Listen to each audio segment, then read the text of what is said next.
কলমি শাক হচ্ছে রক্তের ভাণ্ডার আর চোখের বন্ধু। কলমি শাকের উপকারিতা বলে শেষ করা যাবে না। আমরা কিন্তু বাজারে সবজি কেনার সময় যে শাকটাকে অবহেলা করি সেটা হচ্ছে কলমি শাক, কিন্তু এটা আসলে ভীষণ শক্তিশালী একটি খাবার। কলমি শাকে রয়েছে আয়রন, ক্যালসিয়াম, ভিটামিন এ আর ভিটামিন সি। এগুলো রক্ত তৈরি করে এবং ত্বককে উজ্জ্বল করে।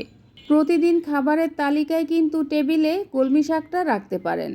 আশা করি আমার আজকের রেসিপিটাও আপনাদের কাছে ভালো লাগবে। এর জন্য এখানে আমি নিয়েছি কলমি শাক। এখন আমি এই কলমি শাক কেটে নেব।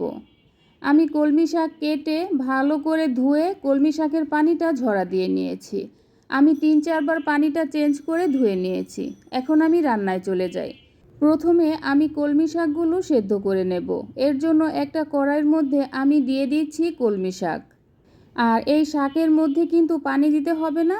শাক থেকে যে পানি উঠবে ওই পানিতেই শাক ভালোভাবে সেদ্ধ হয়ে যাবে। সবগুলো শাক কড়াইয়ের মধ্যে নিয়ে নিয়েছি। এখন দিয়ে দিচ্ছি পেঁয়াজ কুচি। আমি এখানে 1.5 কাপের মতো পেঁয়াজ কুচি দিয়েছি। 10-12টার মতো দিয়ে দিচ্ছি কাঁচামরিচের ফালি। লবণ দিয়ে দিচ্ছি টেস্ট অনুযায়ী। লবণটা বুঝে তারপর দিয়ে নেবেন। আরেকটা কথা বলে দিচ্ছি, কলমি শাক ভাজি করার সময় কিন্তু পেঁয়াজ আর কাঁচামরিচের পরিমাণটা বেশি দিতে হবে। এখন আমি একটা ঢাকনা দিয়ে ঢেকে দেব।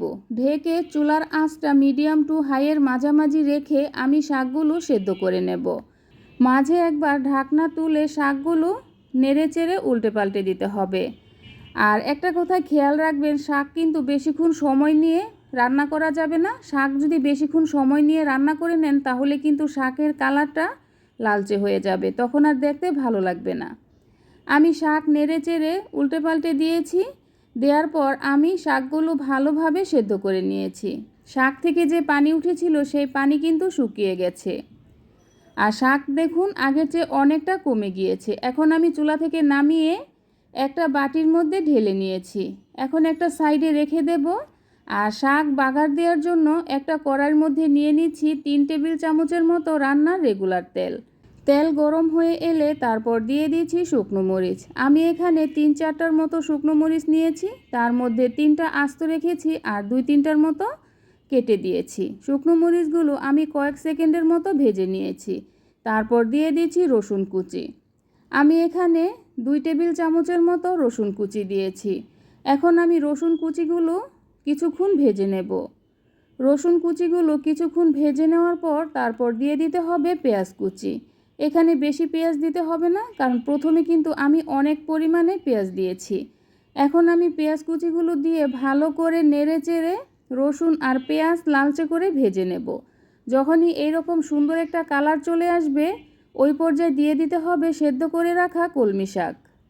শাকগুলো দিয়ে ভালো করে নেড়েচেড়ে 1 থেকে 2 মিনিটের মতো জাল করে নিতে হবে। বেশিক্ষণ জাল করতে হবে না, 1 থেকে 2 মিনিটের মতো জাল করে নিলেই হবে। কলমি শাক ভাজি কিন্তু পুরোপুরি হয়ে গিয়েছে। দেখুন কালারটা কত সুন্দর এসেছে। এখন আমি চুলা থেকে নামিয়ে নেব। চুলা থেকে নামিয়ে একটা প্লেটে সার্ভ করে নেব। এই তো হয়ে গেল কলমি শাক ভাজি। এটা রান্না করা কতটা সহজ তা আপনারা দেখেই তো বুঝতে পেরেছেন। এই ভাজিটা খেতে এতটাই মজার যে আপনি যদি এই কলমি শাক ভাজিটা করে খান তাহলে দেখবেন 1 প্লেট ভাত নিমিষেই শেষ হয়ে যাবে। কলমি শাক কিন্তু বাচ্চাদের এইভাবে যদি ভাজি করে দেন বাচ্চারাও খুব পছন্দ করে খাবে। আশা করি আমার আজকের রেসিপিটাও আপনাদের কাছে ভালো লেগেছে। আর যদি ভালো লেগে থাকে তাহলে অবশ্যই আমার চ্যানেলটাকে সাবস্ক্রাইব করবেন আর বন্ধুবান্ধব আত্মীয় স্বজনদের সাথে শেয়ার করবেন। আবার আসবো নতুন কোনো রেসিপি নিয়ে, তাহলে এ পর্যন্তই। আল্লাহ হাফেজ।